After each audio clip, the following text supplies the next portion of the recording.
Well, good afternoon, everybody. I'm really glad to welcome you to our second session in a series that the Cork branch of the Irish Planning Institute and the UCC Planning Society are organizing on planning sustainable transport throughout the country.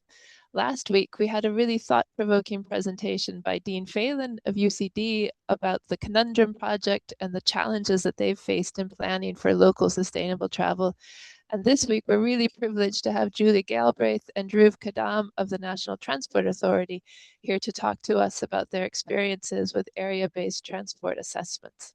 We'll hear much more from Julie and Dhruv from this in just a minute, but just to say for now that area-based transport assessments are a methodology that have been established by the NTA and by Transport Infrastructure Ireland to inform the preparation of development plans and local area plans, now under the new Planning Act, urban area plans and priority area plans. And just that sentence alone is probably enough to give you a sense that they have a slightly different focus from the Conundrum project that we heard about last week. The format will be the same as last week, is that we'll have our presentation and then there'll be time afterwards for questions and discussions.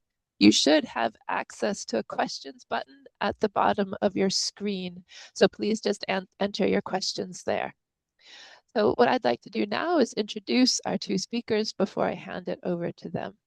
So we're privileged to have Julie Galbraith with us. She's a chartered town planner with the Royal Town Planning Institute. She's a land use and transport planner with the National Transport Authority who has over 20 years of experience. She's been the NTA project manager on about 30 local transport plans, which is kind of the end stage of the ABTA process. She's currently leading the development of national sustainable urban mobility planning guidelines, which will align Irish practice with EU requirements.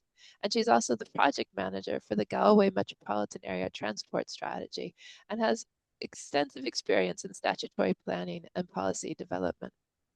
She is joined by her colleague Dhruv, who is a transport planner in the strategic planning section of the National Transport Authority. He previously worked in England and completed a master's in public policy at UCD. Currently, he's working on some related projects in the NTA, alongside with the development and delivery of other strategic transport plans undertaken by the NTA. So Dhruv and Julie, thank you very much for joining us with us today. We've been looking forward to your presentations, and I'll turn it over to you now. Thanks very much. Hi, good afternoon, everybody. Thanks, Mary, for that comprehensive introduction. As Mary says, we're here today kind of to talk to you about the ABTA process that the NTA developed with TII, but as you can see from the title, it's called Developing Transport Plans. So we're going a bit wider than that. This is an area that's changing a lot. The NTA have different roles to play. So we're going to discuss current work that we're doing and where this is all going in the near future.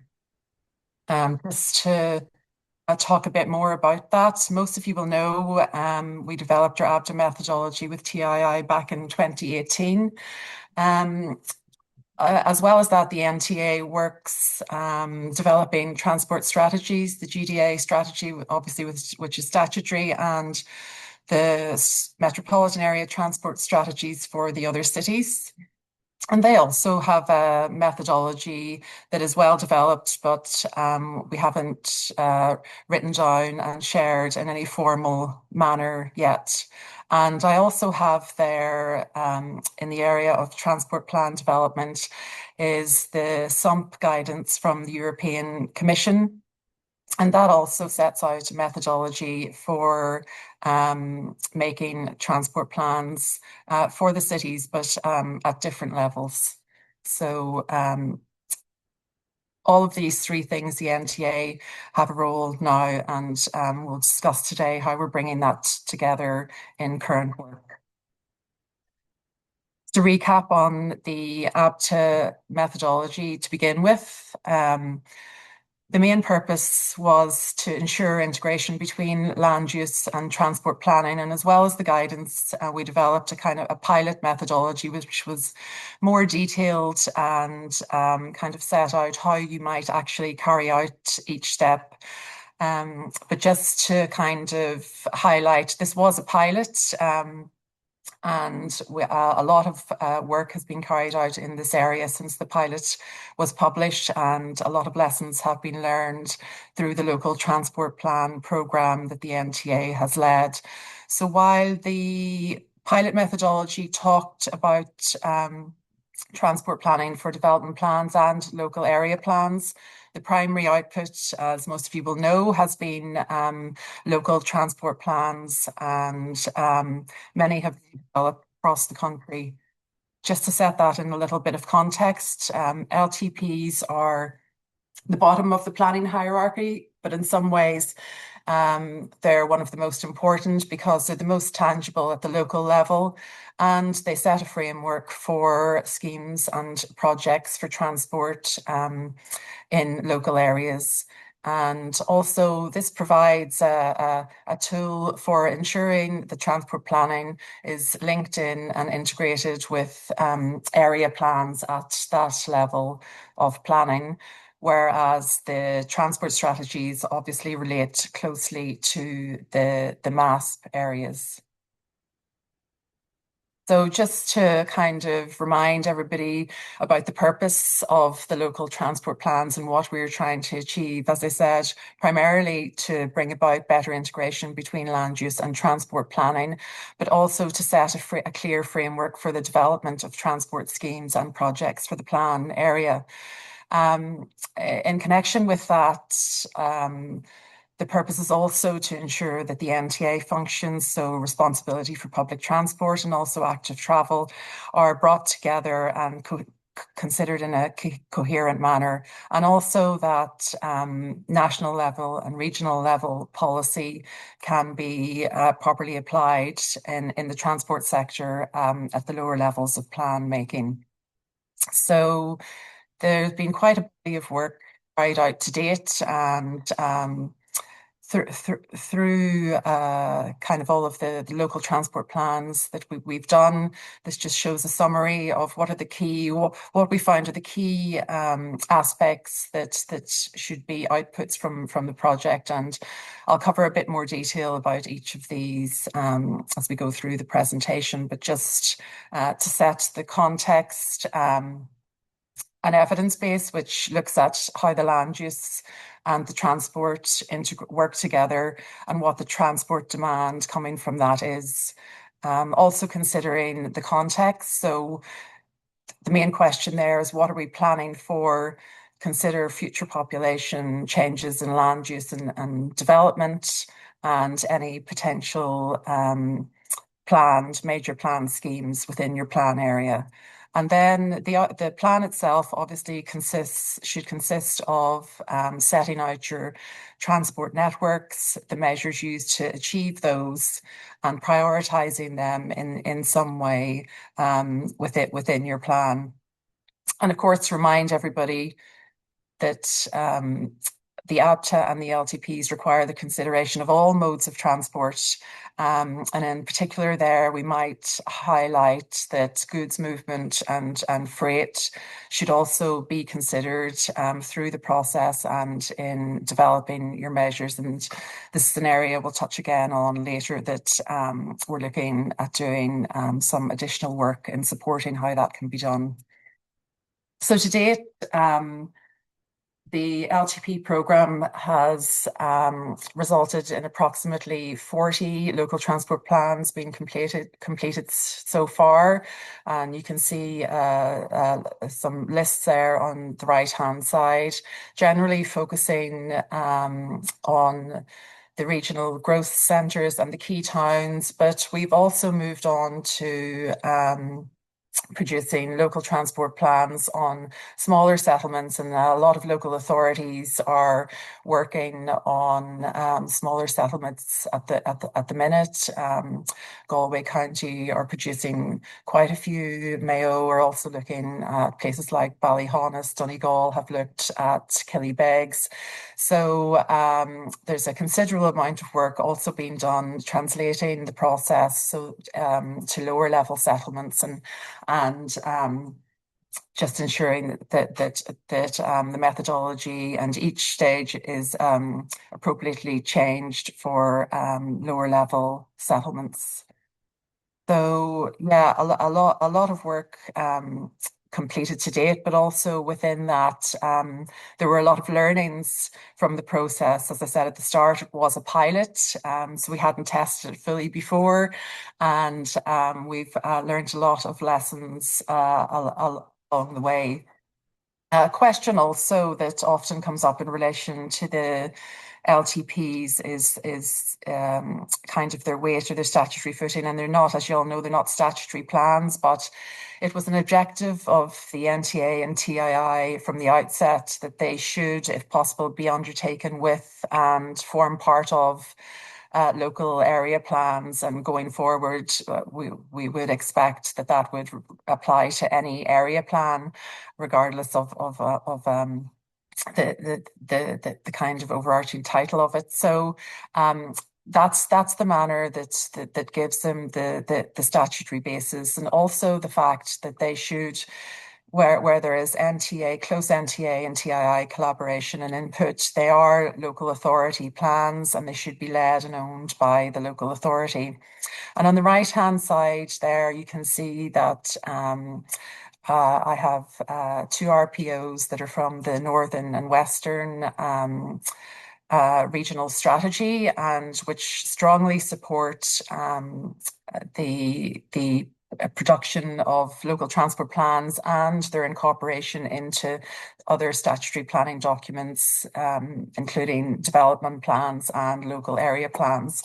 So there's a strong basis there that gives the LTPs a statutory footing, albeit they're not statutory plans in their own right. And I think this is being strengthened further by the recent Planning and Development Act, which also refers to specifically to the need to promote and develop local transport plans. So I guess from that, these are something that the NTA view as an approach that will be ongoing, and where LTPs have been done, that there should be potential to go back and review and update those in the same manner that you would the area plans themselves.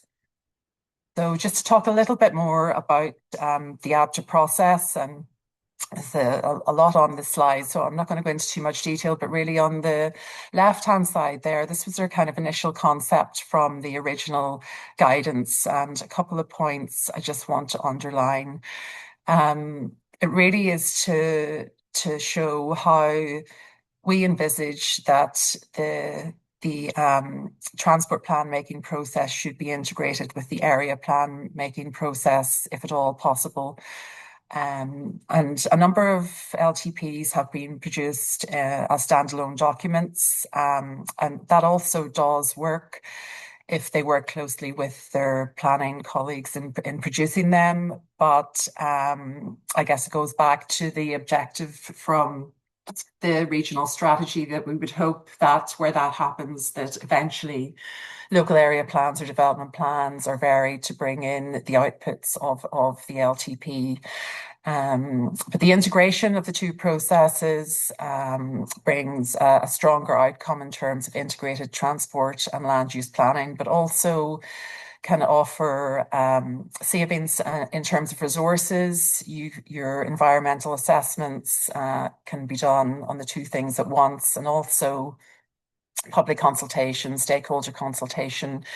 It can all be carried out as part of the one process rather than doing that twice if the transport plan is produced on its own.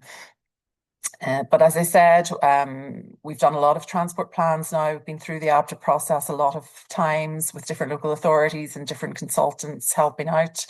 And there've been a lot of lessons learned. So throughout that, we've been refining and trying to simplify and clarify the process, and really focus in on what are the key minimum outputs. So that's kind of what you see there in the middle. What are the key stages and what are the key outputs that we would see as basic requirements for any LTP coming out of this process. And one of the things that also came out of our kind of our experience and lessons learned to date, the need to do quite a bit of work before you get going.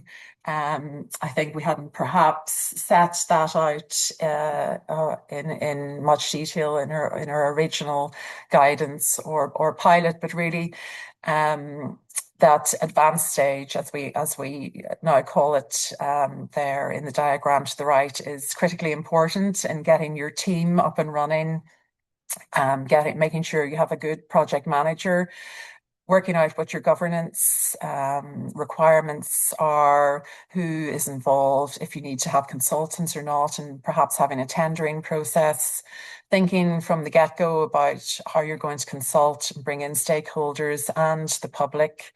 And again, that goes back to how your ABTA and LTP are going to relate to any statutory plan, considering your environmental assessment requirements, and all that really kind of needs to be done before you get going into the actual making of the plan itself. And just to also highlight for each of the stages where the LTP is funded by the NTA, we have approval points where we look at outputs and consider them together and see if anything else additional input is required, where we share with our public transport services and active travel sections and ensure that they're get a chance to input, but also critically that TII also get input into the process given their role over the national roads. And it's important as key stakeholders that we work together at each of those stages in the LTP process. So the key stages and deliverables, and again, I'll try not to go into too much detail, but I guess what we've learned as well, that really there needs to be a strong emphasis on the development of networks and the development of measures and the putting together of the preferred plan, and a bit less emphasis on the baseline and the context setting.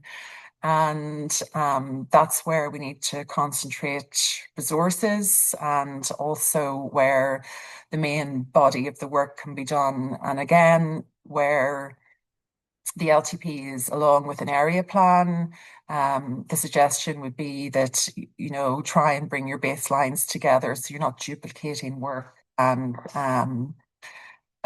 repeating analysis.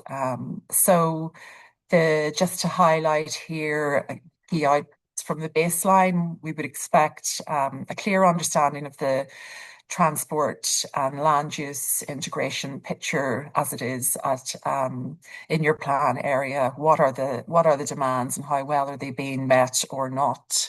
And this should be brought together in a SWOT analysis. Also, some form of accessibility analysis should be carried out in the baseline, and those kind of two things are key outputs of that stage. The context stage, which really is closely interrelated with the baseline, is about looking to the future, and the main output there is developing your plan objectives, which should be strongly related to your SWOT analysis and your baseline, and considering how you might monitor those. Next stage then looks at developing networks and measures to address and achieve the objectives and any issues identified through the baseline analysis. And I guess just to underline there that, you know, the development networks should come first and then measures to achieve them. And there has to be some kind of assessment there as well to make sure your measures are going to be effective in meeting your objectives and also to help with prioritization. So then introducing the draft plan, I think another thing that we've learned as we've gone along. Again, I imagine it parallels area plan making is putting together the draft plan.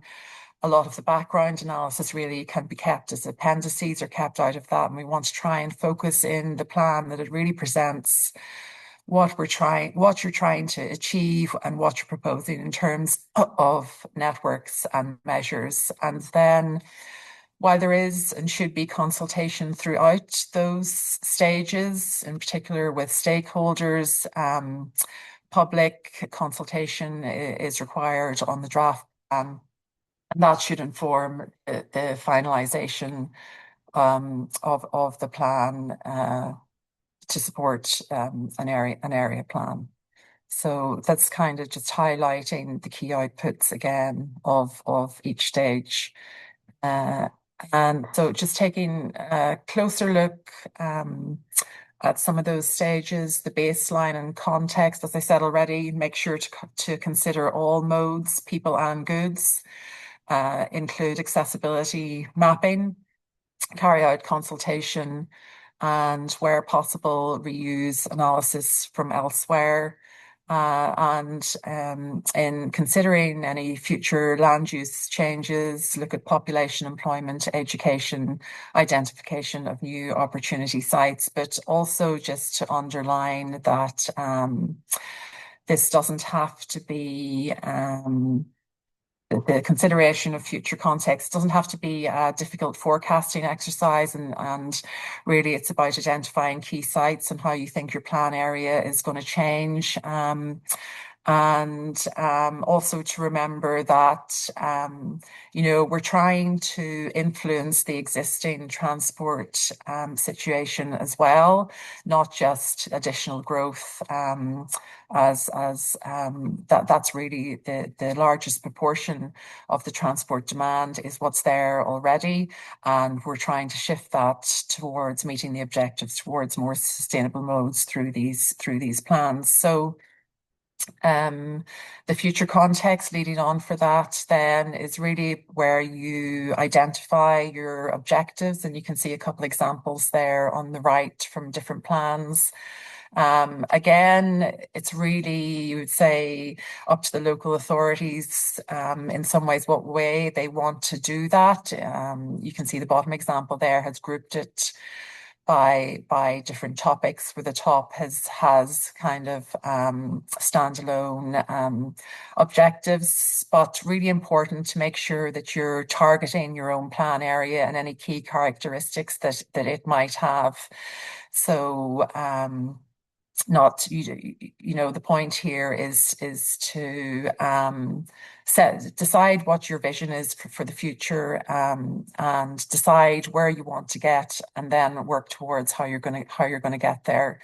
So really considering your specific circumstances of your plan area should influence the objectives that you develop, and also thinking about, as we do with all objectives, how they're going to be measured going into the future, and how would we know whether we're working towards achieving them or not. And again, that's an area that we're looking at to try and strengthen in terms of developing indicators and data set, how we can use existing data sets to inform that.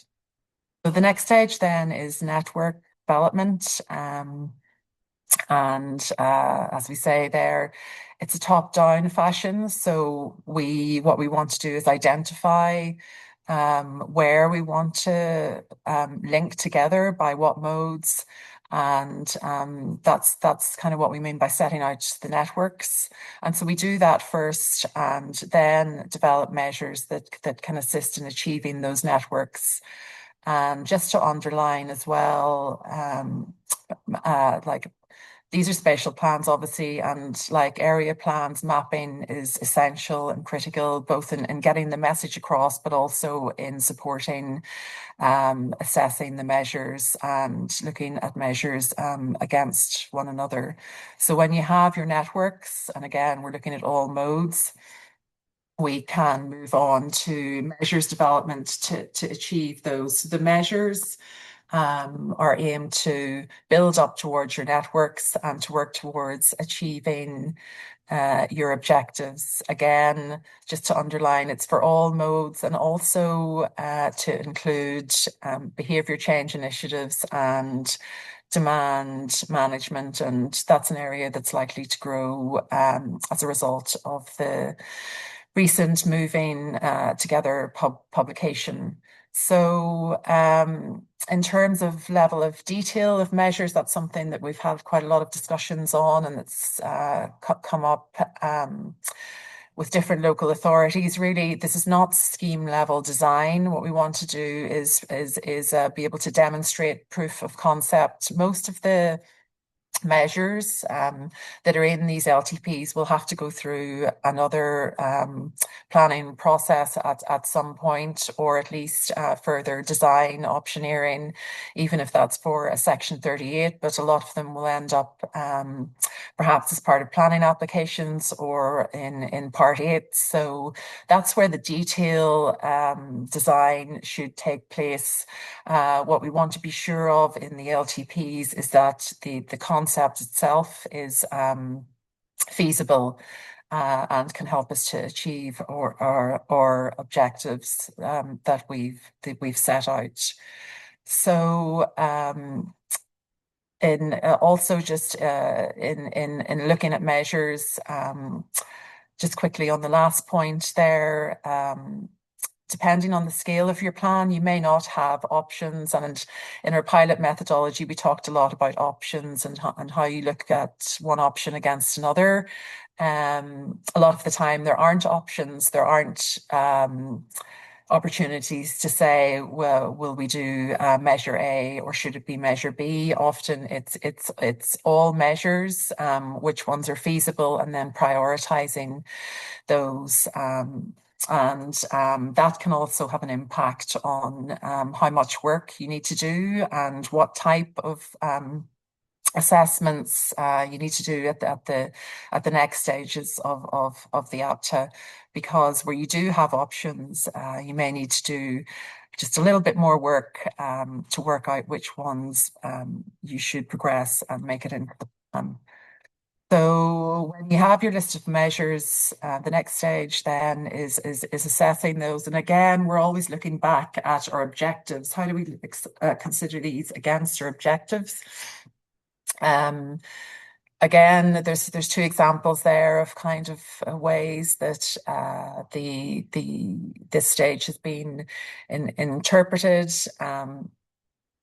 Different levels of detail depending on the complexity of your plan and the complexity of your measures. But generally, we would recommend carrying out some high-level screening in the first instance in relation to the objectives and feasibility.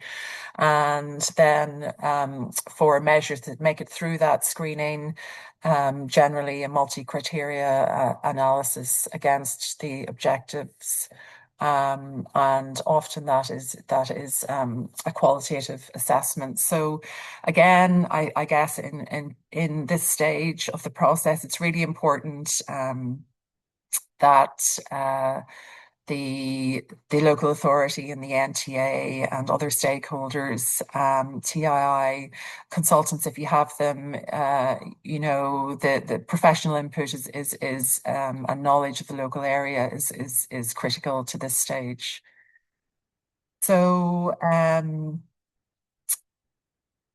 when measures are developed, again, we go back to the looking to see those mapped spatially so that we understand how they interact with the plan area and with the land uses, and also to show how measures for each mode interact and together. And again, there may be a need for iteration there.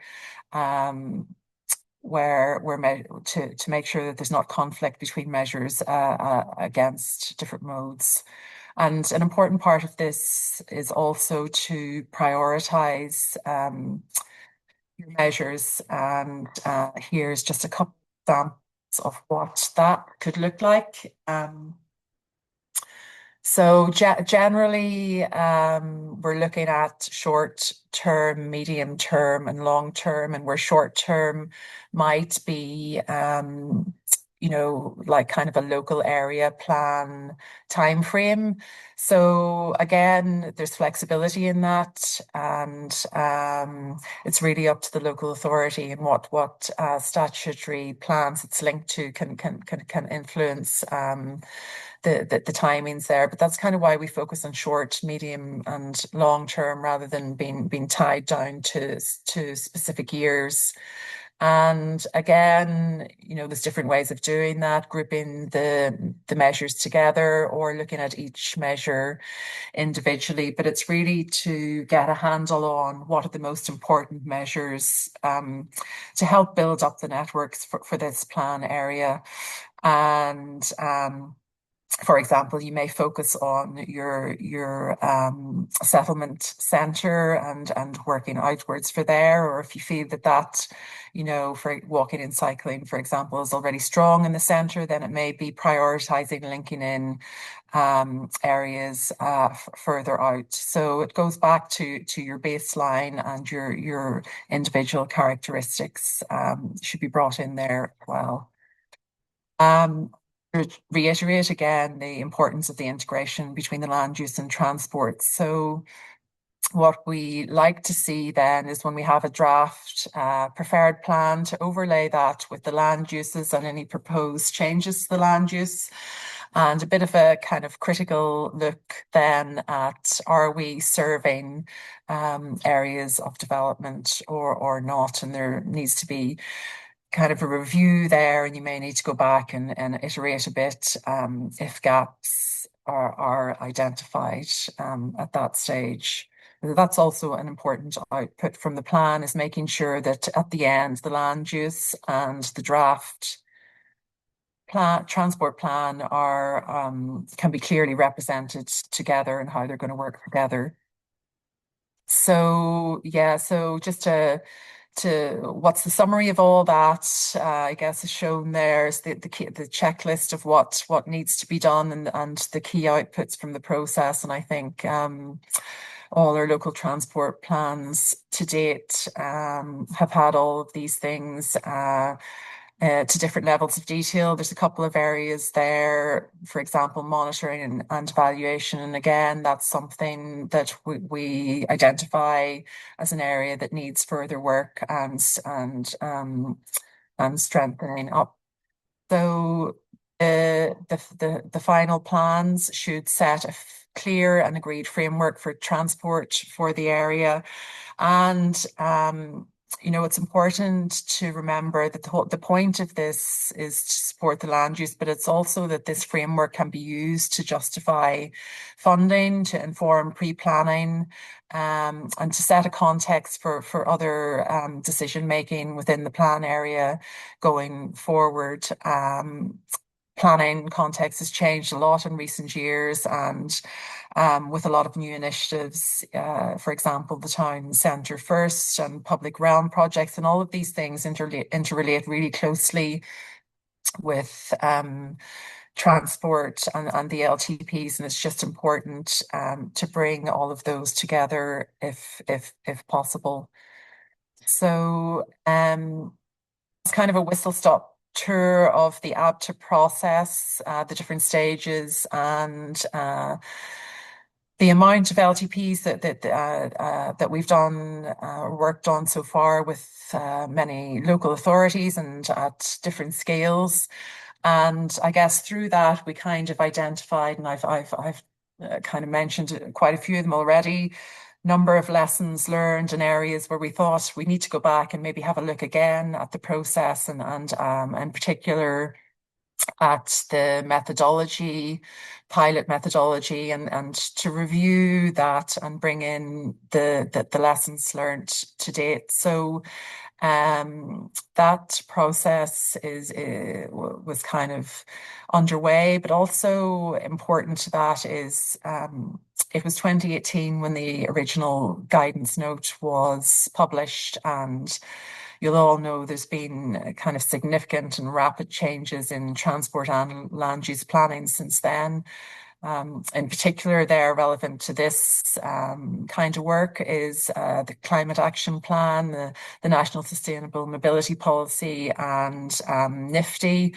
And I'm illustrating there the intervention hierarchy and the modal hierarchy, which really influence not only kind of what we're trying to achieve in the plan, but also how we go about developing plans, and where our process already did have those embedded. I think it's important to update the guidelines to just explicitly show that. So we're trying to bring all that together along with our lessons learned in a review of the ABTA guidance. So I'm just going to hand over to Ruth now, who's going to present the next few slides. But just before I do that, just to say, um, the European Commission SUMP guidelines, which have been around for a while, is there's also been a lot of work and changes happening in that area and in recent years, and Ruth is going to explain those. But that's another reason why the influence or reviewing of our ABTA guidance and the kind of broadening of that now to take in the SUMP and the SUMP approach. So I'll hand over to Dhruv, who's going to explain kind of what's happening in that area and where we're going from here. Thanks. Cheers, Julie. So yeah, I'll take over here. I'm going to quickly run through what a SUMP actually is, for those of you who might be unaware. A SUMP is a sustainable urban mobility plan. The definition as adopted by the Commission has been that a SUMP is a strategic plan designed to satisfy the mobility needs of people and businesses in cities and their surroundings for a better quality of life. It builds on existing planning practices and takes due consideration of integration, participation, and evaluation principles. So SUMP planning has been at the core of European transport policy. The first recommendations to start developing SUMPs were adopted in 2005 by the EU, and in 2013 it was the publication of the Urban Mobility Package that first set out the guidance for developing SUMPs. This was then followed by an updated SUMP guidance in 2019, and in 2023 the third to account for current policy priorities within the EU, such as the European Green Deal, the Sustainable and Smart Mobility Strategy, and the new Urban Mobility Framework. We saw a third set of SUMP guidelines produced, and a fourth set, which have just recently been released. There's 8 key principles that SUMPs are set out on, which is that there's a clear and measurable goals and objectives, a long-term vision and a clear implementation plan, assessment of current and future governance, integrated development of all modes of transport while prioritising the most sustainable forms of transport, an integrated approach to passenger mobility and urban freight transport and logistics, a participatory approach in coordination with other relevant initiatives, monitoring, review, quality reporting, and quality assurance, and guidance and support at European level. As we get to the next slide, let's see how that relates to us here at the NTA.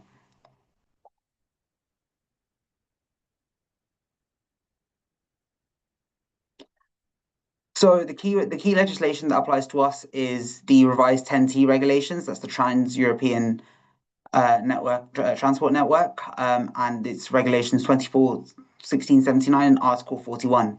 The regulations mandated that across the EU there are 431 urban nodes that are now mandated to prepare SUMPs, which include sustainable and zero emission urban logistics by the end of 2027. The urban nodes relevant to us here in Ireland are Dublin, Cork, Galway, and Limerick, but we also do SUMPs for Waterford. That's an urban node with the addition of Bellevue Port, which sits on the Atlantic corridor, while Dublin and Cork sit on the north-south Rhine-Mediterranean corridor. With regards to the work that we do with SUMPs, as a result of the Annex 5 of the 10T guidance, we've been obligated to establish a SUMP Programme Management Office. We run this with the department, and in essence, we act as a support body between the DG Move, which is the directorate, the Transport Directorate of the European Commission, and local authorities who are mandated to prepare those SUMPs by 2027. Will help translate that guidance across to them, and will also raise some of the concerns from our level to ensure that the European SUMP methodology can be appropriately adapted into the Irish public transport context. Separately to that, we're currently undertaking a pilot of SULP methodology, so that's Sustainable Urban Logistics Plans. These have been conducted in Europe on a wider scale for the last decade or so, and they generally consist as a bolt onto SUMPs, but they're mostly focused on urban freight logistics, so that surround zero emissions deliveries in cities and towns, as well as things such as consolidation centres and ensuring that urban freight doesn't conflict with other centres, with other transport objectives. The next slide. So this here sums up how area-based transport assessments compare to sustainable mobility plans, so our SUMPs. So if you had to look at it from the comparison on the slides, milestone one on the slide on the right, which is the decision to prepare a SUMP, maps onto part one of the ABTA, while milestones 2 and 3 cover parts 2 to 5 of the ABTA in terms of analysis, visions, objectives, and targets agreed, and the adoption of the plan. And then part 6 of the monitoring falls across the implementation and review of the SUMP stage. It's the next one. And just to sum up, then, in terms of what we're trying to do in terms of developing SUMP guidance for Ireland, we're mandated to have SUMPs across the urban cities by the 31st of December 2027. Our current transport strategies for the Greater Dublin area are pseudo SUMPs in effect. We basically have them approved as SUMPs, and so do our transport plans for the regional cities. But our aim is to have a one coherent SUMP guidance that can be adapted across 3 different types of settlements. So we have our community transport strategies for your smallest settlements, the local transport plans, and then the one approach to transport strategies under SUMPs. These will address some of the lessons that Julie explained earlier from our ABTA program that we've learned from the years of doing our ABTAs and LTPs, and also provide guidance to the local authorities, TII, and any other stakeholders as to how the process can be adapted to different scales and the Irish context, which includes far longer commuting patterns that you might see across continental Europe. And we anticipate that the NTA SUMP guidance should be complete by the end of 2026, and that there's a strong parallel between the ABTAs and the SUMPs. It's important that we are compliant with the new European guidance. So that's mostly it from our side. If there's any questions, we'd be happy to answer them. Okay, well, let me be the first to say thank you very much to both of you for your presentations. Everybody who is attending the webinar, you feel free to put a question into the question and answer box at the bottom of your screen, and we'll attempt to get through as many of them as we can. While other people are typing, maybe I can take my privileges and ask you my first question.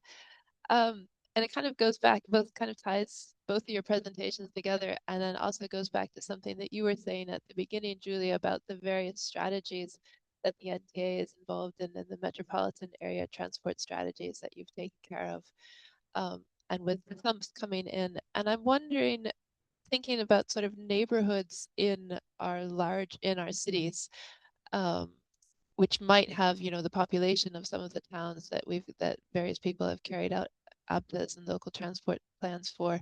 And I think our experience with ABTAs and local transport plans is that it can really get quite granular, and they give you a level of detail that maybe isn't available in the sort of city level transport strategies. So I was wondering whether you see a future in applying the ABTA methodology to the city neighborhoods, or perhaps, again, this ties into where Dhruv is at, maybe that's something that would actually be taken up by the SUMP process rather than the ABTA process. Yeah, well, just two things there, I guess. The first is we have been involved in a number of local transport plans that kind of would have looked at areas that you've just described. So I guess one I worked on in particular was a local transport plan for Clondalkin. So obviously, right in it was South Dublin County Council. So in the metropolitan area. but kind of looked at a settlement centre in its own right. So we, and there have been others similar around Dundrum, for example. So we have already kind of used the process methodology at that scale. But also, just to clarify for everybody, I guess what we are doing now in producing some guidance. So what the some guidance for Ireland will replace ABTA. So we're bringing our strategy methodologies and our ABTA methodology all under that one framework, having kind of looked closely at the kind of parallels and similarities that are already there. We're looking at those in terms of how closely they already align with the European Commission, some guidelines, but also, I guess, it's to underline those are guidelines and they're to be adapted across all different types of member states. So what we're doing is adapting those to the context in Ireland, the planning context, the data context, all of those things. And we hope, as Dhruv mentioned, the guidance is kind of going to focus on, at the minute, three kind of scales of plan making. So strategies, what would traditionally be local transport plans for larger settlements like key towns, and then community transport plans, which are Galway County, as I said before, have worked on a few, which are for smaller settlements, and a lot of local authorities now are doing these and doing them themselves in house. So the idea is that the SUMP guidelines and the methodologies set out in that. Look, it's not going to be a million miles away from what we have already. The process is the same. It's about setting out how that can be adapted at each of the different levels. And I think for people as well, then it's to kind of reiterate, like, it's a flexible, the process is flexible, and what you do at each stage is flexible. And you really have to take those decisions based on your own plan area and just discussions with stakeholders, I think. So, and what I mean there is, for example, if you are a large town and maybe you have the potential to bring in a town bus service for the first time, well, then maybe you need to do a bit more analysis that's a bit more at certain stages, it's a bit more akin to what we do for the cities. And so the idea is that the plan makers will be able to tailor bits from each of those layers to their own plan area to make the process most effective. So it's not tied down, I guess, is the message there. And I don't know, I think there's a question there I think I've answered. So yeah, we are going to look at smaller settlements and community transport strategies in the guidance. Yeah. Yeah, yeah. So what if I'm understanding you correctly, what you'll end up with is actually something that's quite elastic, that sort of Yes. goes from very large settlements down to much smaller Yeah, settlements. yeah, exactly. And also I mean, there's a lot of uh I guess it'll be elastic going forward as well. Like one of the areas potentially is, and Dhruv mentioned, is in the area of freight and the SULP work that it's happening in Europe, and that we're now trying to apply here, and how that's going to filter through. So like, I guess, we don't maybe know all the answers right now, but it's kind of bringing what we can together, and then we can add as that evolves as well. Yeah. Okay, great. Well, I think unless I'm missing something, it looks like there aren't any other questions. You had such a comprehensive presentation that you covered everybody's questions already. I think all that remains for me to say is to say thanks to both of you for coming and spending your lunch hour with us today. It was really informative. We really appreciate it. And just to invite you and to everybody else for our third and final section, takes place next Thursday at the same time. We'll be having Matthias Juhas from DBFL Consulting Engineers and talking about his experience in delivering sumps on continental Europe, which I think will really maybe set us up well for delivering sumps in Ireland. So thanks again to Julie and to Drew. Thanks to all of you Thank for you, Mary. joining us, and enjoy the rest of your, at least what in Cork is a kind of drizzly Thursday afternoon. Take care, everybody. Thanks. Bye-bye. Bye-bye.